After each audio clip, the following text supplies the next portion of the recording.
Hi there, everyone. Welcome to Wednesday, February 19th, 2025. You're here with Robin at In the Family Way Coaching, and we're here for our daily Bible reading. Thank you so much for joining me today, whether you are joining me via TikTok or YouTube or listening via your favorite podcasts such as Spotify or Amazon Music or Apple Music or Podbean, Podfriend, Overcast, or any of the other dozens of podcasting apps, iHeartRadio. Thank you for joining me here today. We are going through the entire Bible and reading it through with the Day by Day Kids Bible, which is written by Karen Henley. This is a chronological story version of the Bible, and it covers everything from Genesis through Revelation, and it's giving us the big story. So if you ever are looking for more details in everyday story, then I encourage you to head up your big Bible, and there you will catch all the finer details. But this gives us a great overview of the big story. Well, if you are joining me on a regular basis, then you might have your calendar ready to go. I have mine over here, and it looks like I have forgotten to put my sticker on today, but I will get that done shortly.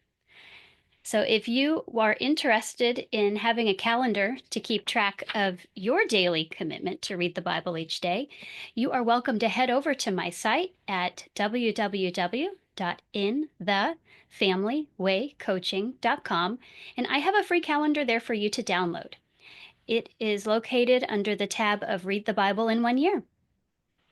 And I hope that you enjoy that calendar, marking it off however you like with any kind of stickers or smiley face or cross of your choice.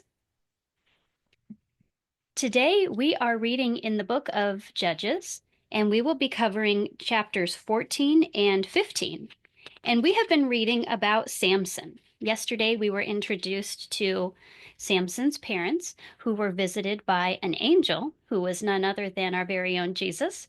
And he gave some very specific instructions to Samson's mom that during her pregnancy, she was not to consume any wine or any other fermented drink. And once the boy was born, he would do the same, and he would never cut his hair. And he was to be a Nazirite from birth. This is not the same thing as a Nazarene. A Nazarene is someone who was from Nazareth, which Jesus was.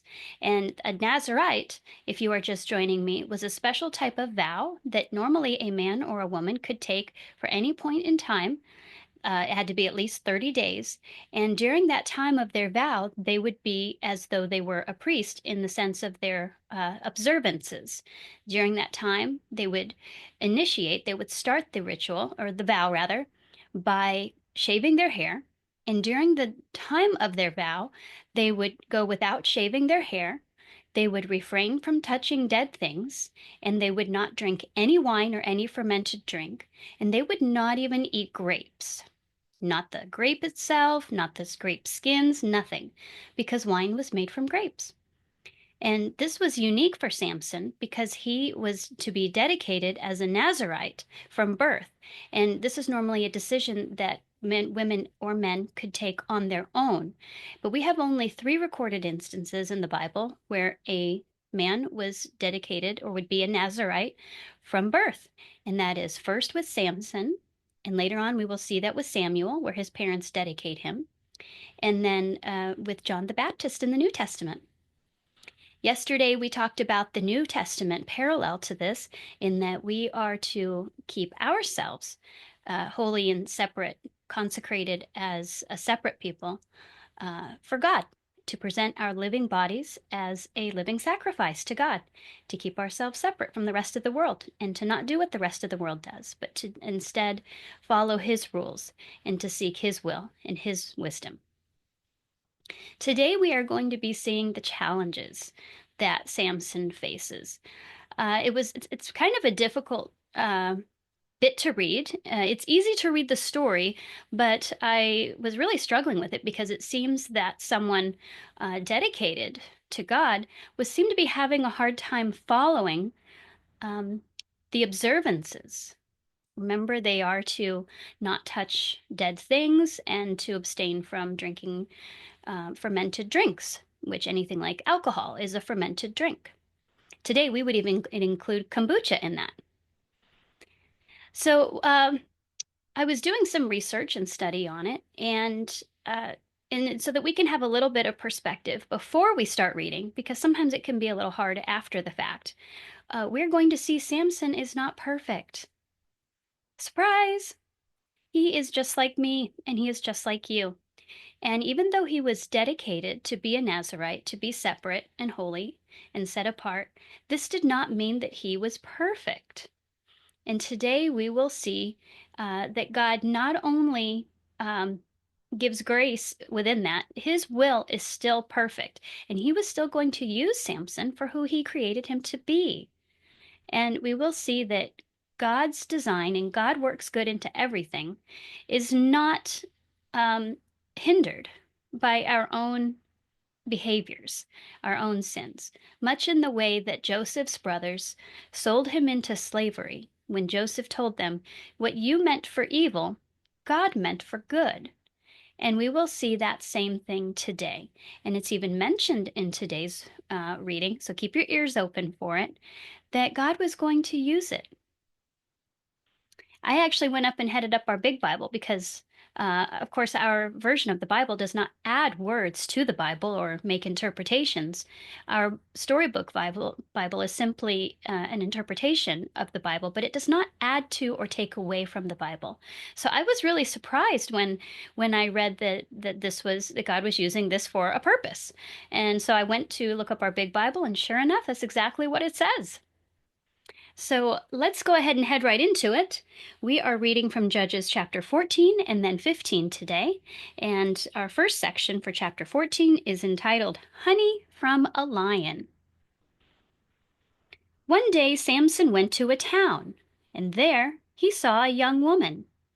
She was not one of God's people, and she was from the enemy's people. But Samson wanted to marry her. He told his father and mother, "I want her to be my wife." "Why don't you marry someone from our people?" they asked. "Do you have to go to the enemy?" "She's the one I want to marry," said Samson. Samson's mother and father didn't know that this was God's plan. God was making a way to come against these enemies. Samson took his mother and father to town, and while they were there, Samson walked by a grape field. Suddenly, a young roaring lion jumped out at him. Then God's Spirit came upon Samson, and God's Spirit made Samson strong. He killed the lion just by using his hands. He didn't tell his mother or father what he'd done, and he went on to talk to the woman he liked. Later, Samson went back to marry that woman, and he stopped to see what had happened to the lion's body. A lot of bees lived among the lion's bones, and there was honey there too. He ate it as he traveled. He took some in his hands. Samson met up with his mother and father, and he gave them some of the honey. They ate some of it, but Samson didn't tell them where he got it. Samson's father went to visit the woman Samson would marry. Then, like most grooms, Samson had a party. 30 young men were there with him. "I have a riddle for you," said Samson. "I'll give you 7 days to find the answer. Let's say you guess the answer. Then I'll give you 30 sets of everyday clothes and 30 sets of fancy clothes. But what if you don't guess it? Then you have to give me all of the clothes." "Tell us the riddle," they said. "Food came out of the eater. The sweet came out of the strong," said Samson. 3 days passed, but they couldn't guess the answer to the riddle. At last they went to Samson's wife. "Tell Samson to give you the answer," they said. "If you don't, we'll burn you and your father and your whole family. Why did you ask us here anyway? We'll all have to give clothes to Samson. It's like he's robbing us." So Samson's wife went to him, crying. "You don't love me," she said. "You told a riddle, but you didn't tell me the answer to it." "I didn't even tell my father and mother," said Samson, "so why should I tell you?" Samson's wife cried every day, and she kept asking Samson about the riddle.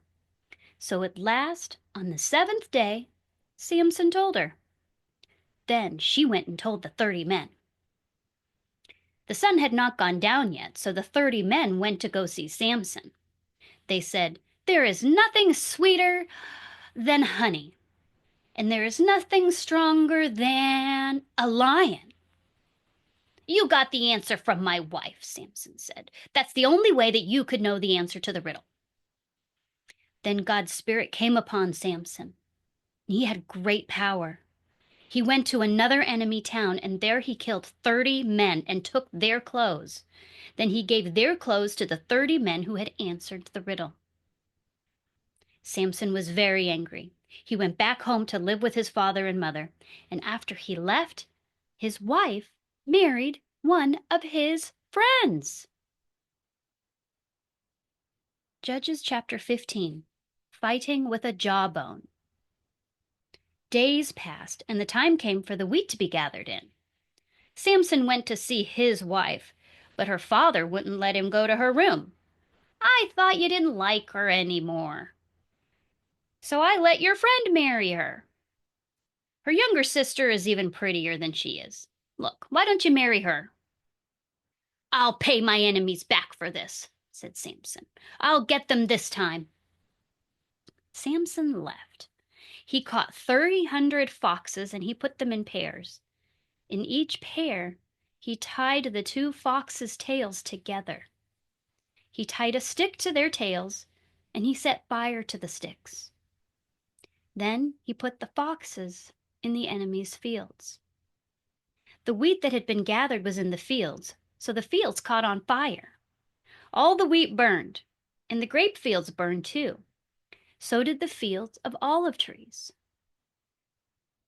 The enemies saw their fields burning, and they asked, "Who did this to us?" "Samson did," someone said. "He did it because his wife married his friend." So the enemy set his wife's house on fire, and she and her father died.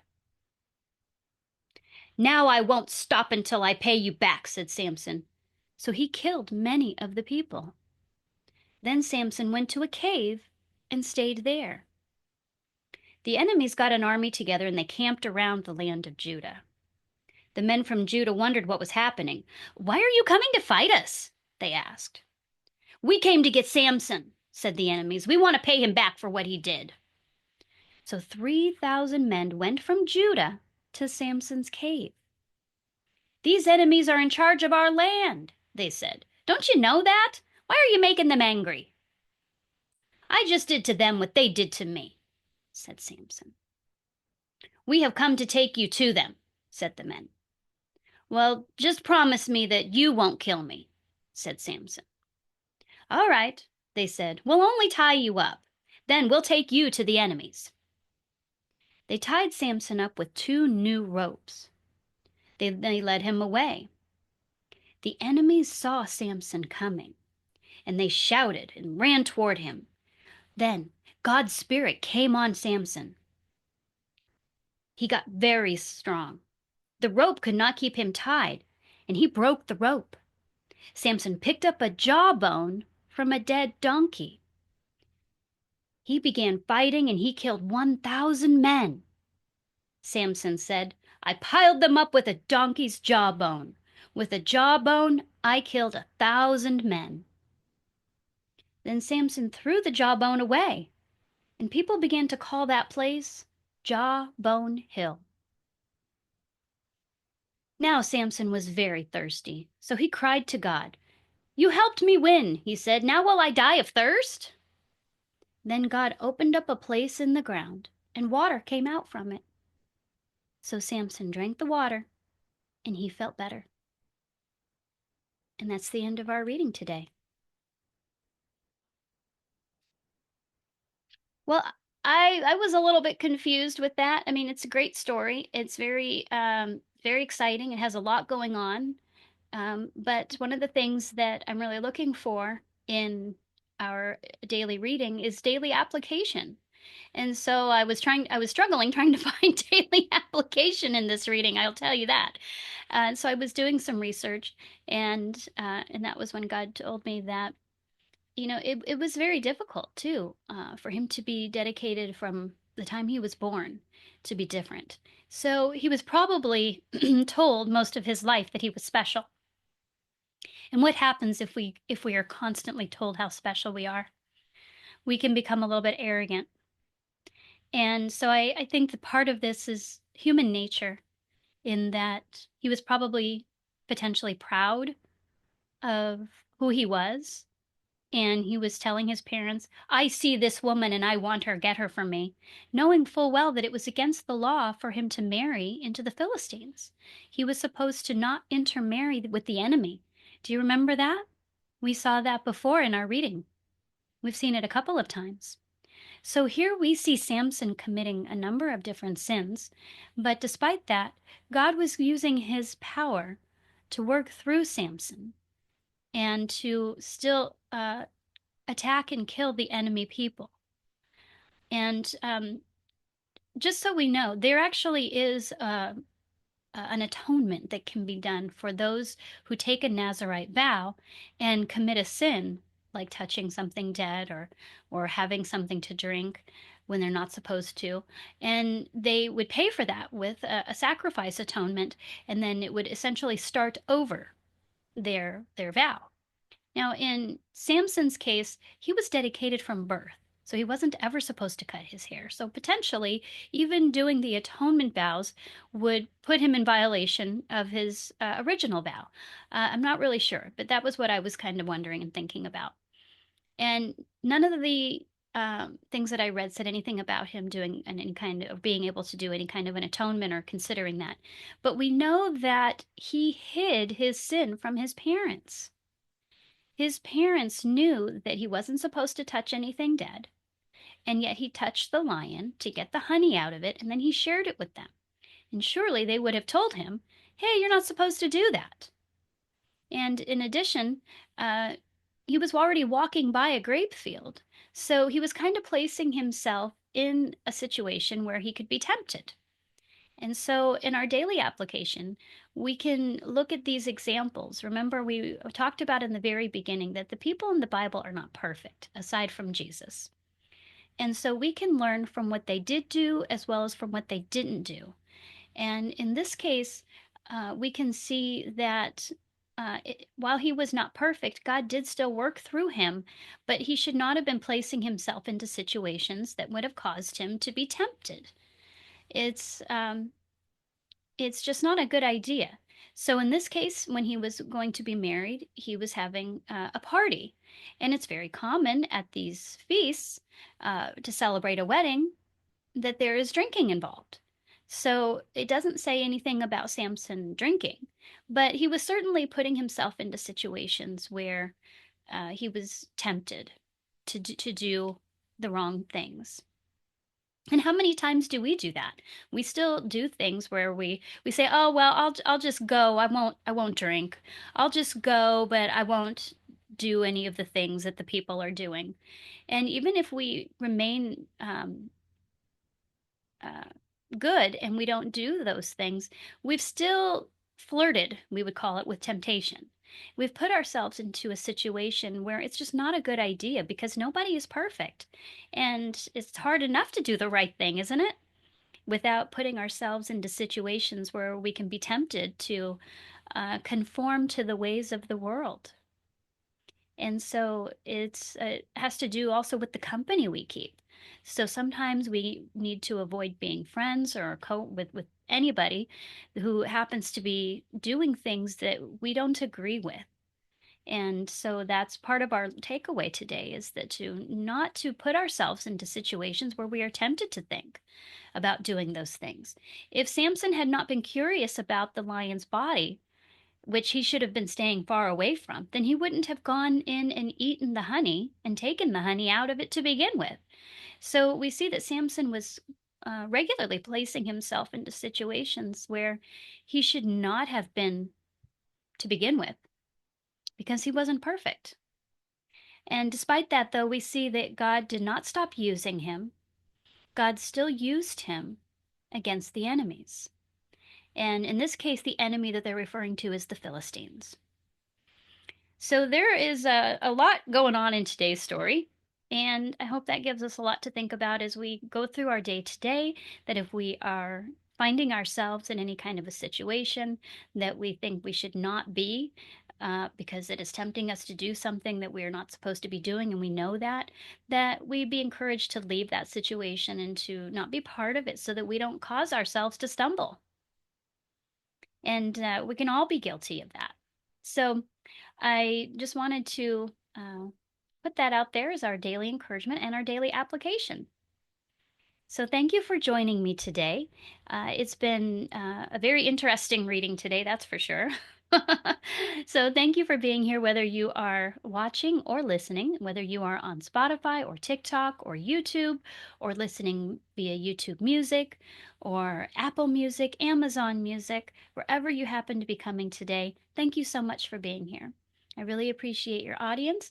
And if you have a way to click like, then or love on the video or listening, then please be encouraged to do so so that we can help this event get a little bit of attention and spread the word about reading God's Word. If you have a way to share this with anybody, and if you come across somebody who you think would be interested in reading the Bible with us every day, please share this with them. I hope everybody has a great rest of their Wednesday, and I will see everybody again tomorrow.